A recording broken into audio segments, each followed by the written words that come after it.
For decades, voters have been lied to by politicians promising to crack down on immigration. We vote and we vote and we vote, and nothing ever changes. Wage-lowering, culture-destroying policies manage to appear in every bill Congress passes. We finally got sick of it and voted for Trump. He promised to build a wall, deport illegal aliens and end the anchor baby scam. No matter how much the establishment screamed at him, he never backed down. To call Trump's promise to build a wall his central campaign promise routinizes it. That promise was indispensable to his election in a way that no other president's campaign promises ever were. Trump had none of the qualities voters typically look for in a president. He hadn't been vice president, a U.S. senator or governor of California. There was little about his character to inspire a nation. Trump's mandate on immigration was the loudest bell ever to be rung in American politics.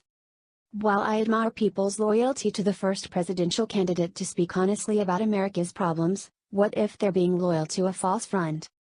The bill President Trump signed last Friday is worse than anything Hillary could ever have gotten through Congress.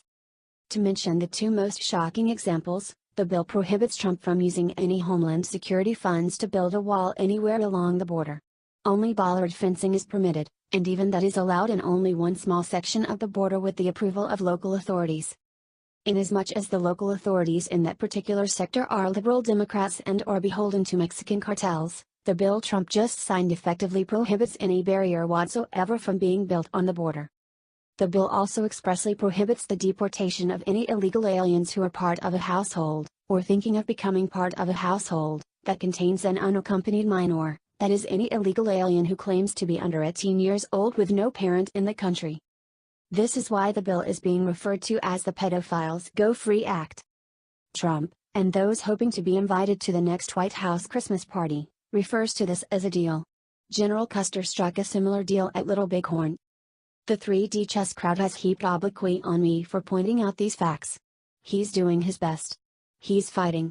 No one has ever come under such sustained attack as our president. It's not his fault. It's Paul Ryan's fault. It's Mitch McConnell's fault. It's Robert Mueller's fault. It's the media's fault. I have a different yardstick, which is a harsh yardstick, but the only objective one. The only thing I'm interested in is results.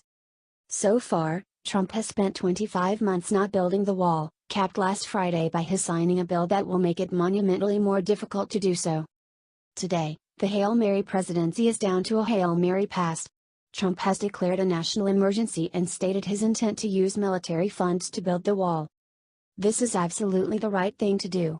Now that all other opportunities have been egregiously squandered over the past 2 years, it is, in fact, the only hope left. There is an ever so slight cause for concern, however, that the person issuing these orders is Donald J. Trump. Right before the midterm elections, Trump also promised an executive order on anchor babies. As with the wall, we're still waiting. Trump still hasn't hired Chris Kobach, probably the only guy in the country who could make the Hail Mary pass work. Since Trump signed the bill, Vice President Pence has rehired Koch brothers shill Mark Short, whose main mission seems to be blocking the wall and passing an amnesty bill, just as the Koch brothers would want. And Jared is readying his big amnesty plan.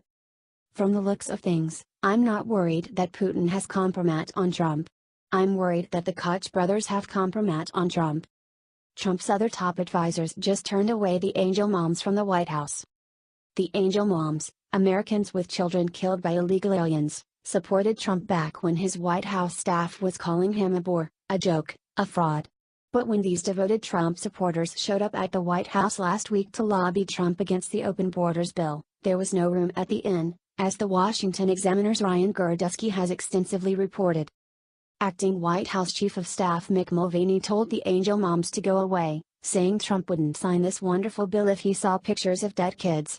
Next, White House advisors Mercedes Schlapp and Kellyanne Conway called a representative of the angel moms to scream at the group for planning to protest the bill outside the White House. Schlapp's husband is another Koch brothers alumnus. I'd love for the 3D chess crowd to explain to me how it's Paul Ryan's fault that Trump filled up his White House with staffers actively opposed to his agenda and, until he won the nomination, actively opposed to Trump. It's not as if Trump doesn't fire people over issues he cares about.